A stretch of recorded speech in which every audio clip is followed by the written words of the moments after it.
Halo semua teman-teman, welcome back di Learn with Henry. Masih seputar edisi mahasiswa baru ya teman-teman ya. So,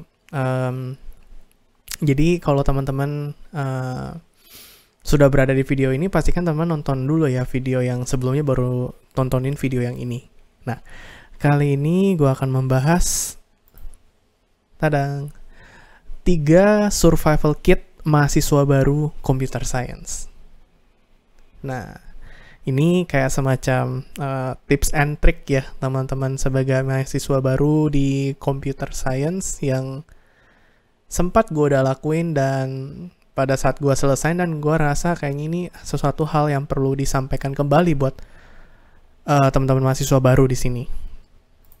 Oke, nah yang pertama, cara belajar yang benar ya.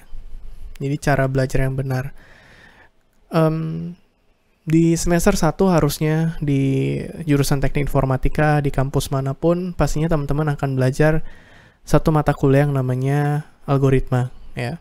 Mungkin algoritma ini akan terkesan sedikit sulit ya, karena kita aja nggak getting used to ya, nggak terlalu terbiasa dengan ya penulisan sintaks gitu ya, terminologi yang baru seperti itu. Jadi itu hal yang sangat wajar ya teman-teman. Nah, cuma karena kita sekarang ini berada di era hybrid ya, post-COVID ya, mahasiswa post-COVID, so akan mungkin ada mahasiswa yang tontonin dari Zoom gitu ya, dari online atau platform manapun itu. Terus ada juga yang di kelas langsung gitu. Nah, mungkin yang pengen aku highlight adalah mahasiswa yang hybrid, yang lagi di online gitu ya. Mungkin kita perlu tahu ya, konsep belajar algoritma itu melatih pola pikir ya, step by step gitu.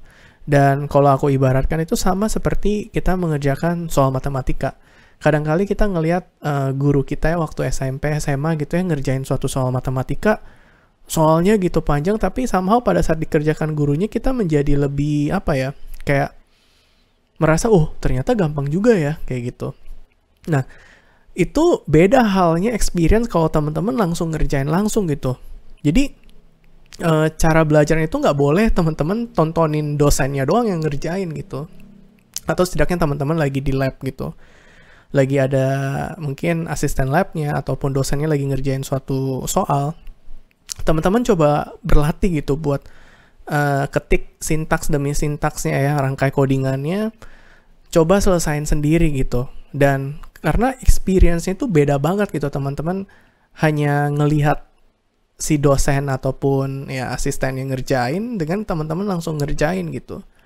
Ya kadang-kali itu terasa sulit ya, coba aja gitu. Tapi menurut saya itu adalah salah satu cara belajar yang benar ya. Gitu, kita nggak boleh hanya ngelihat doang, tapi harus kita cobain hitung atau kita cobain praktekkan, cobain langsung coding, seperti itu ya teman-teman. Itu poin yang pertama.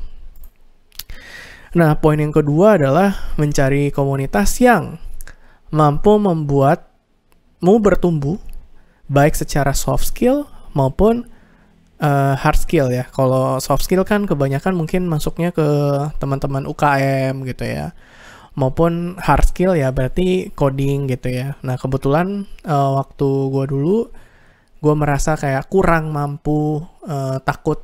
Jadi teman-teman bisa lihat ya di video yang sebelumnya gue sempat mention, bisa nggak ya anak kampung bersaing dengan anak kota, karena gue merasa selalu diri gue nggak mampu, nggak bisa gitu ya. Sebenarnya walaupun bisa gitu ya, tapi gue merasa kayak kurang aja gitu, butuh belajar lebih banyak. Jadi akhirnya gue memutuskan untuk masuk ke dalam suatu komunitas belajar pada saat itu, yang dimana belajarnya itu punya kakak mentor. Ya kebetulan ini disediakan oleh kampus ya teman-teman, jadi nggak bayar sama sekali, atau istilahnya les-lesan gitu ya, tapi kakak senior yang ngajarin. Jadi gue pilih, terus gue coba ikutin gitu ya, coba ya belajar aja barang-barang mata kuliah yang gue rasa sulit pada saat itu. Entah itu mulai dari kalkulus, aljabar linear, maupun beberapa soal-soal programming yang mungkin gue kurang paham. Tapi setidaknya ada kakak mentor yang pada saat itu bisa nolongin kalau memang buta arah banget gitu ya. Nah, poin yang ketiga adalah gue belajar bahwa kita akan menjadi 2 kali lebih bisa, 2 kali lebih fasih, 2 kali lebih pintar dengan cara mengajarkan itu kembali gitu ya. Lo maksudnya gimana? Nah, hal yang paling simple yang gue ingat pada saat kuliah gitu ya, semester awal maupun sampai semester akhir, ya itu belajar bareng. Jadi pada saat itu ujian apa H-1, H-2 pasti kadang kita kumpul bareng gitu, entah di kosan teman ataupun teman-teman pada ke kosan gue. Ya gue coba ngajarin gitu ya, ada beberapa beberapa soal-soal yang bisa kita latihan ulang gitu, dan gue mencoba belajar dari sana. Itu teman-teman kadang suka nanya ini, nanya itu, dan kadang gue nggak kepikiran juga, dan kadang gue merasa gue udah bisa, tapi pada saat ditanya gue nggak bisa juga jawab gitu loh.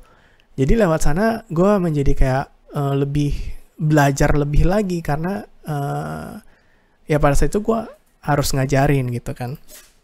Nah, jadi pada akhirnya semua dari mahasiswa akan berhasil ya kalau punya kesadaran yang lebih akan kemampuannya ya. Jadi contohnya kayak gimana? Jadi memulai sesuatu sebelum orang lain memulai, dan mungkin akan berhenti ketika orang lain lebih dulu menyelesaikan hal tersebut. Ya, jadi karena kita merasa kurang mampu, ya akhirnya kita akan lebih dulu dong start daripada orang yang mungkin mampu gitu. Dan bisa saja karena kita merasa kurang mampu, bisa aja kita menyelesaikan hal yang paling hal itu agak akhir gitu dibandingkan sama teman-teman yang lebih mampu gitu. Tapi kita harus tahu sikonnya kita. Kalau udah kita tahu merasa nggak mampu, ya pastinya kalian harus starting lebih dulu gitu loh. Karena buat bisa ngejar seseorang yang let's say persaingan yang mampu itu, ya salah satunya adalah ya start lebih dulu gitu.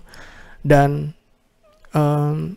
itu yang coba gue terapin gitu ya. Jadi contoh yang paling simple, pada saat mau ujian ya jangan belajarnya -1 gitu loh. Dan kalau belajar kan tipikal orang kan beda-beda ya. Kalau misalkan gue pada saat itu, aku udah tahu nih pasti mendekati ujian teman-teman pada datang ke kamar nih belajar. Karena kalau gue belajar kelompok itu gue kurang bisa gitu belajar kelompok. Gue harus belajar lebih dulu gitu. Setidaknya gue belajar lebih dulu, pada saat ketemu bareng-bareng kan biasa lebih banyak ceritanya ya kadang ya teman-teman ya. Jadi biar lebih cepat masuk dulu, gue harus belajar lebih dulu. Nah, kira-kira mungkin gambarannya seperti itu sih ya teman-teman ya. So, ya semoga ini membantu teman-teman mahasiswa baru ya. So, mungkin dari kakak-kakak senior yang lain yang nontonin video ini, kira-kira menurut kalian apa sih survival kit-nya ya? Jadi kalau balik ke title-nya, kira-kira apa sih yang menjadi survival kit kalian nih pada saat dulu kalian menjadi mahasiswa baru di computer science ya. Kira-kira segitu dulu dari gue, sampai ketemu lagi di video yang selanjutnya.